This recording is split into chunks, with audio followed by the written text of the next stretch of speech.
La grandeza de los hombres muchas veces solo se mide con hechos que perduran para siempre. Sin embargo, hay hombres y mujeres que desde el anonimato cada día hacen grandes proezas que también merecen ser valoradas. De lo ordinario a lo extraordinario, experiencias transformadas para un legado eterno. Honoris causa, mucho más que un reconocimiento.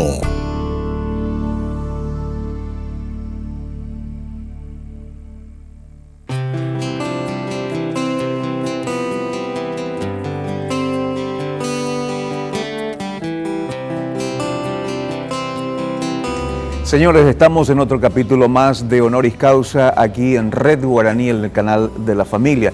Tenemos en esta oportunidad el privilegio de compartir con María Cabezudo, una protagonista muy importante en el día de hoy que estará compartiendo con nosotros su experiencia, la labor social de la función que ella está desarrollando aquí. María, gracias por acceder a esta entrevista, es un privilegio conversar contigo. No, muchas gracias por la invitación y espero poder darles información que sea de interés. Cuando estamos hablando de María, el nombre María Cabezudo está muy asociada con la Fundación Saraquí. ¿A qué se debe todo eso? Bueno, la verdad que ya hace varios años empecé a trabajar en el tema de discapacidad ya al salir del colegio. Empiezo con todo esto porque tengo un hermano con síndrome de Down y nuestro problema principal estaba en que las personas, sobre todo los jóvenes, dejaban de tener espacios educativos. Ajá. Entonces en el año 96, donde empezamos a crear primeramente un grupo de teatro que difundiera el mensaje de la discapacidad, nos decidimos ya en el 99 a hacer un centro educativo y ya desde el 2003 somos una fundación que, bueno, trabaja en todo el tema que tiene que ver con la inclusión en general, inclusión educativa, laboral, social, buscando que las personas con discapacidad puedan mejorar su calidad de vida y encuentren un lugar de privilegio como les corresponde en nuestro país. ¿Y el nombre a qué se debe? ¿De dónde viene? ¿Quién tuvo la genial idea de ponerle Saraquí? Bueno, nosotros queríamos que el nombre del grupo de teatro sea un nombre en guaraní, pero queríamos también que sea de fácil pronunciación porque muchos de los chicos que tenemos les cuesta hablar. Entonces íbamos probando diferentes nombres que nos parecía que tenían alguna coincidencia con lo que era el grupo y bueno, y nos gustó Saraquí porque quiere decir inquieto, travieso. Y era muy fácil de pronunciar también y bueno, y quedó como Grupo de Arte Saraquí y eso se fue transfiriendo al centro educativo y posteriormente a la fundación. ¿Cuáles son los objetivos principales de la fundación? Bueno, principalmente buscamos mejorar la calidad de vida de las personas con discapacidad como misión. ¿Y qué hacemos para eso? Nos preocupamos por todo lo que tenga que ver con la persona. Principalmente trabajamos con la gente con discapacidad intelectual, en nuestra atención sobre todo directa. Nos abarcamos en lo que es educación, en lo que es trabajo, en lo que tiene que ver en la inclusión en la sociedad. Pero en los tiempos van cambiando, ya el modelo de trabajar para adentro no sirve, ya las escuelas especiales no son lo que corresponden. Entonces nosotros estamos muy abocados hoy en lo que tiene que ver con cambios de paradigma en la sociedad, con políticas públicas diferentes. Ya no queremos que los chicos estén acá estudiando, queremos que ellos puedan ir a estudiar en el colegio del barrio con los hermanos, queremos que puedan trabajar en empresas ordinarias y empezamos mucho por el tema de trabajo, porque nos dábamos cuenta que las propias familias no se preocupaban en invertir en la educación de sus hijos con discapacidad porque en realidad no tenían oportunidades, era terminar a lo mejor 12 años, 14 años de estudio para terminar en la casa todo el tiempo. Y no fue muy bien, conseguimos que se modifique y se empiece a cumplir una ley de inclusión en el sector público. Está saliendo ahora una ley que fue aprobado ya por las dos cámaras para que se incentive a las empresas privadas. Pero incluso antes de que todo esto ocurra, ya tenemos nosotros en 3, 4 años de trabajo en un programa de gestión de talentos que le llamamos, más de 84 jóvenes capacitados y 48 incluidos en empresas ordinarias, solamente en lo que es discapacidad intelectual. O sea, ese es el logro en estos 4 años de haber empezado el proyecto. Específicamente en el área de trabajo.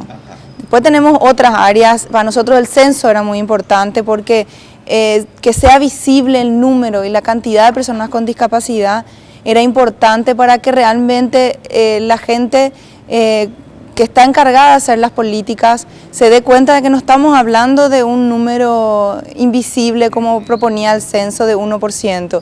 En un principio era solamente el 1%. El 1% era ¿A nivel país? A nivel país, Okay. tanto en el año 92 como en el 2002. Habiéndose tomado, la verdad, que preguntas muy inadecuadas cuando se tomaban.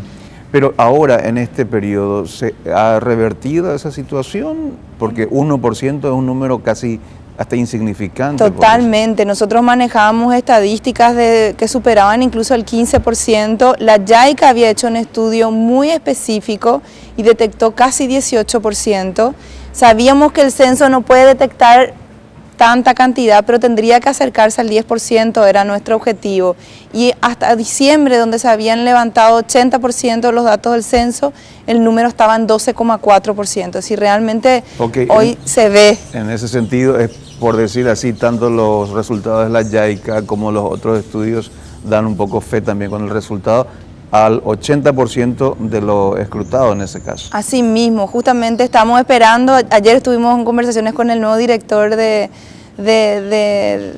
censo, de estadísticas, encuestas y censo, y nos prometió que probablemente en abril vamos a tener ya más claro el dato, pero no va a variar mucho de ese 12%. Este trabajo que ustedes lo vienen desarrollando nace fundamentalmente por una cuestión familiar, por una cuestión, vamos a decir, de índole, hasta por decir sentimental, pero que hoy se transformó en todo un logro y en toda una fundación. Así mismo, bueno, en lo personal sí, pero acá tenemos un equipo humano donde sí hay gente vinculada a la discapacidad en forma familiar, pero tenemos mucha gente que se acerca y se compromete y hace acciones y realmente son las que consiguen los logros y que a veces el primer vínculo con la discapacidad lo tuvo acá, conociendo la realidad. Y bueno, y como en un país como el nuestro, donde muy poca gente tiene oportunidad de tener ese contacto con la gente con discapacidad, porque no están en las escuelas, no están en el trabajo, no están en el club, no están en el parque, no están en las calles. Entonces realmente es como una revelación venir y darse cuenta la calidad humana, la capacidad y la posibilidad que hay solamente con dar un poquito de ese esfuerzo día a día. Muy bien, vamos a seguir hablando aquí con María, vamos a una breve pausa, a la vuelta seguimos conociendo más sobre la Fundación Saraquí y el trabajo que ellos están desarrollando aquí en la capital del país. Desciende sobre mí como la brisa,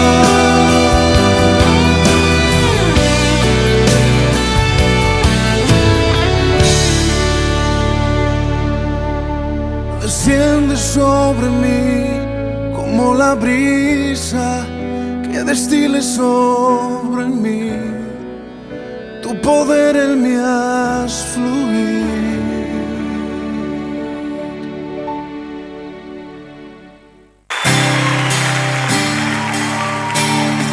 Él es el pan de vida que descendió del cielo para dar vida a los hombres.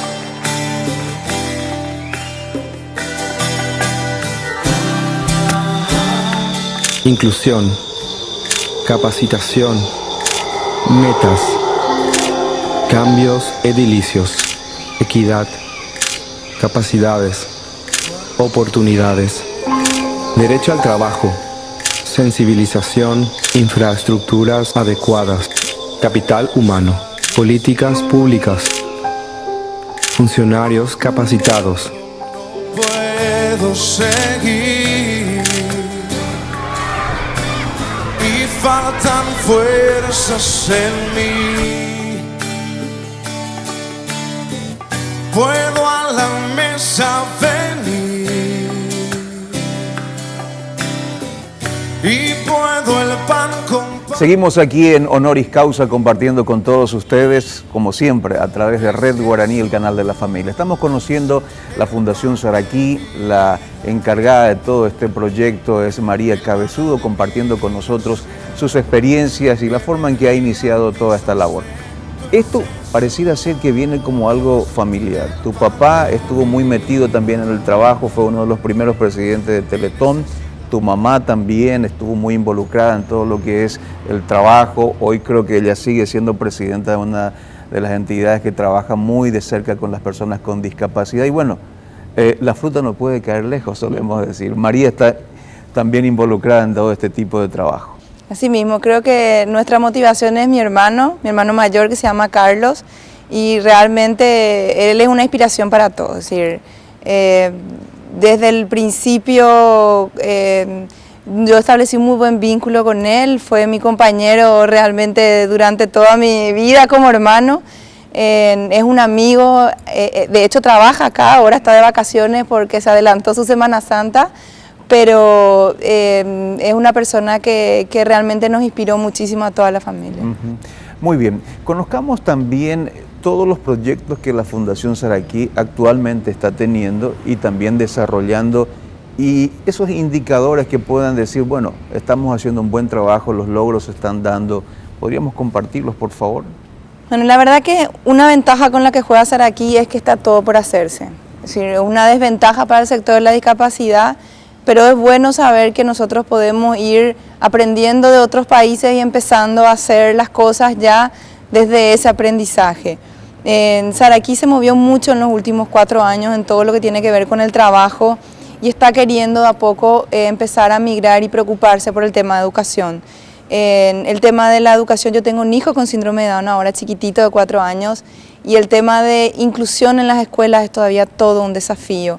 Y es algo que realmente es como un círculo vicioso. Las maestras no quieren tomar a los niños con discapacidad porque dicen que no están preparadas, pero tampoco los cursos de formación de profesores capacitan porque no hay chicos dentro de las escuelas. Entonces, ese 12% realmente uno se pregunta dónde está, cómo hace para estudiar. Hoy que mi hijo estudia en una guardería, yo tengo que ponerle una maestra sombra que apoye el trabajo. Explícanos lo que significa la maestra sombra. Bueno, es una figura que no es la ideal realmente, pero que sirve para asesorar, acompañar y apoyar el trabajo en el aula.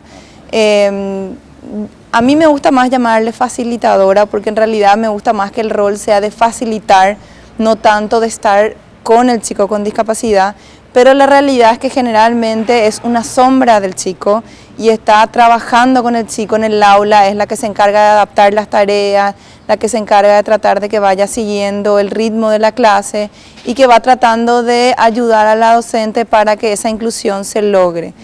Realmente la figura en otros países ya está desapareciendo porque se espera que la propia escuela tenga un equipo de apoyo, que el Ministerio de Educación brinde la capacitación necesaria a todas las docentes, porque de alguna manera esa maestra sombra llega a ser otra vez de cierta manera una cuestión que le hace más diferente al niño, cuando muchas veces realmente no lo necesita, ¿verdad? Pero es una figura que hoy se estila, que hoy se usa, que tiene un costo, que es asumido por los padres, además de todo el costo de la educación. Entonces es una realidad a la que muy poca gente puede acceder y que hace que sea muy limitante. Estamos hablando específicamente de educación de chicos con discapacidad intelectual. Cuando se refiere a discapacidad física o visual, las adecuaciones son más de índole de infraestructura, donde también estamos muy mal, donde sí ya existe también una ley que está por salir del Parlamento, donde va a obligar que todo lugar de uso público, como es en cualquier país del mundo, tenga que adecuar su infraestructura más en una escuela. Y cuando hablamos de discapacidad auditiva, bueno, el tema de la comunicación se hace relevante y el tema de poder usar medios alternativos de comunicación como son la lengua de señas o el uso de pictogramas puede colaborar mucho. Nosotros creo que manejarías mucho mejor que nosotros todo el tema de la discapacidad. ¿Cuáles son las que más se acentúan en nuestro país, específicamente aquí en nuestro país? Porque a nivel regional creo que han de ser diferentes también esas discapacidades, pero en nuestro país. Vamos a tener datos más claros con el censo. Hoy el censo solamente nos dio un dato general. En los países generalmente lo que se ve es que como la discapacidad física y visual son las que llegan muchas veces asociadas a problemas de adultez, son números que se van incrementando y que terminan siendo los números más importantes. Imagínense la cantidad de accidentes de moto que tiene nuestro país, la cantidad de accidentes de violencia, la gran cantidad, lastimosamente, de negligencia médica que termina generalmente en una discapacidad física o sensorial. Pero cuando hablamos de los niños y de los jóvenes, La discapacidad intelectual tiene la característica que se tiene que presentar antes de los 18 años para ser denominada intelectual. Entonces se considera que el 30% de la discapacidad global o el 3 al 5% de las personas que no tienen discapacidad en general tienen una discapacidad intelectual. Lastimosamente no quiero darte datos hoy erróneos de Paraguay porque lastimosamente no los tenemos, esa es la realidad. El censo nos va a brindar la oportunidad de poder dar datos certeros, pero sí puedo decirte con certeza que la discapacidad física es la que tiene mayor cantidad, sobre todo debido al problema de tránsito y de negligencias médicas. En infraestructura y también en relacionamiento, de repente nuestra ciudad en sí es muy agresiva con nosotros mismos y tanto más con aquellas personas con capacidades diferentes. Quiero abordar este tema contigo, por favor, a la vuelta de la pausa. Señores, vamos a cumplir con nuestros consejos comerciales y ya regresamos.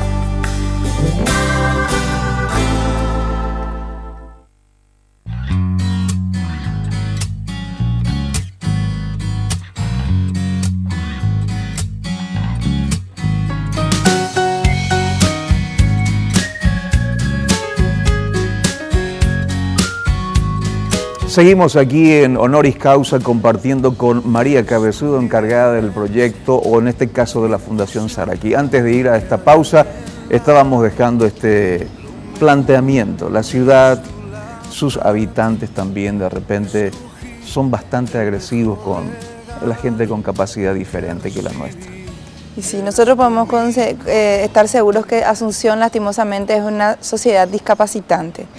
Por varios motivos. Nosotros hoy cuando hablamos de discapacidad decimos que la discapacidad está muy relacionada al entorno. Quiere decir, una persona cuyo entorno es más amigable, el nivel de discapacidad es menor, porque tiene capacidad para poder resolver más ciertas situaciones en la vida cotidiana.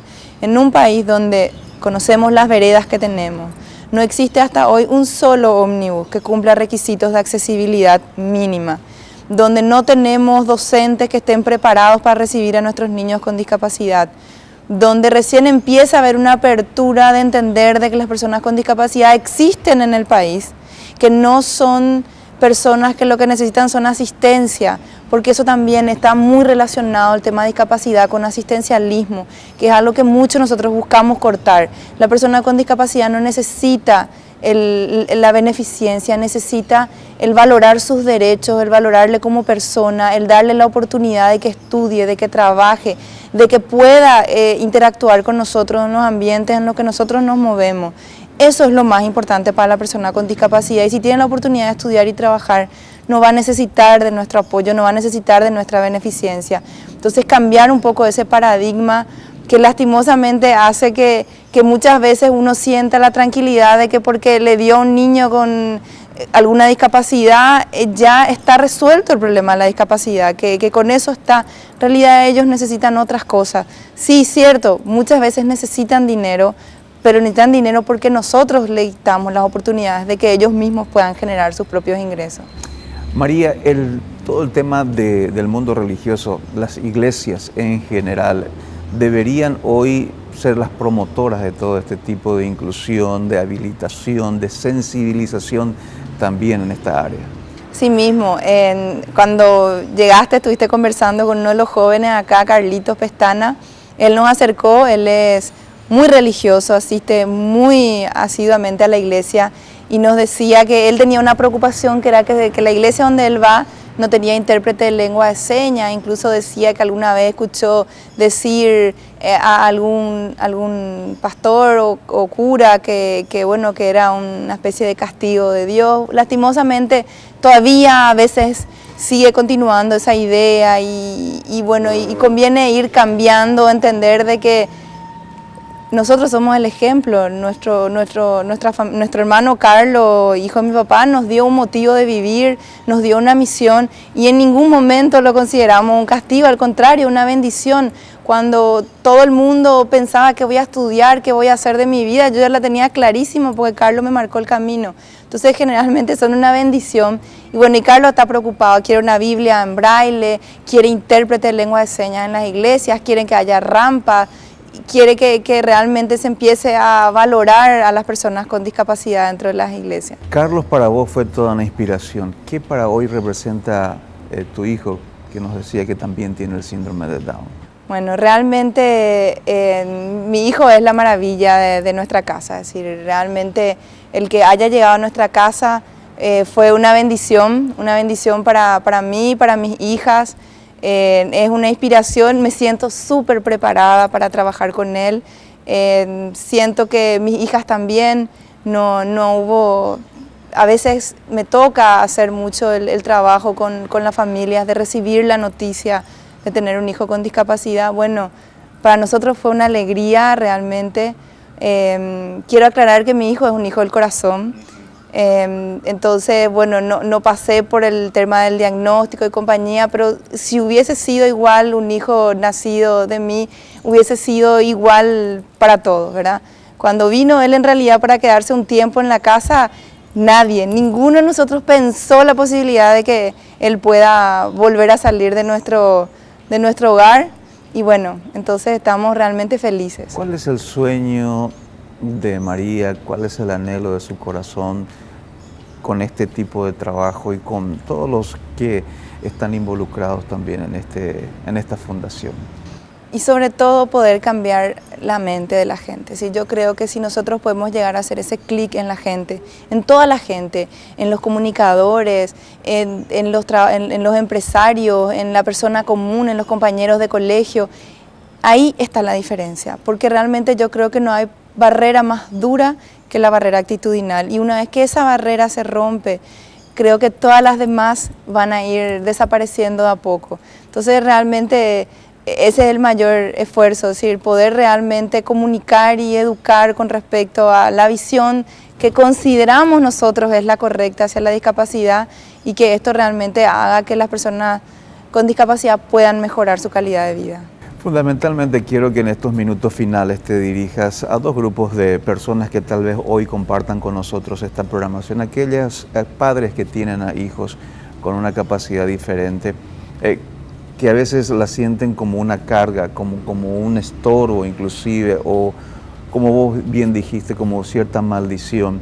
En segundo lugar, a nuestra sociedad, para presentarle un desafío, para tener ese cambio actitudinal con respecto a todas estas personas con una capacidad diferente.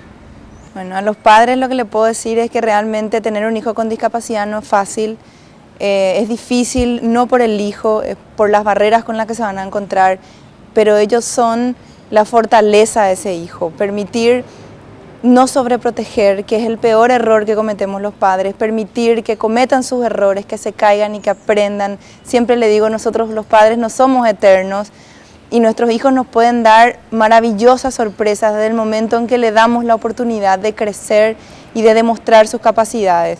Y a la sociedad que se animen a compartir con una persona con discapacidad, que hay muchísimas, así que la van a encontrar en el vecindario, la van a encontrar en alguna compañera de trabajo que tiene un hermano, un hijo, y que se acerquen, que compartan un tiempo, y creo que con esa experiencia van a poder realmente hacer muchísimo por las personas con discapacidad en nuestro país. María, queremos agradecer el tiempo para con nosotros y desear de todo corazón que Dios te acompañe, te bendiga y todo lo que estás haciendo también. Muchísimas gracias y muchas gracias por esta oportunidad de dar este mensaje para mí tan importante. Señores, cerramos este capítulo aquí en la Fundación Saraquí y la propuesta que hemos tenido para ustedes en el día de hoy. Será hasta un próximo encuentro.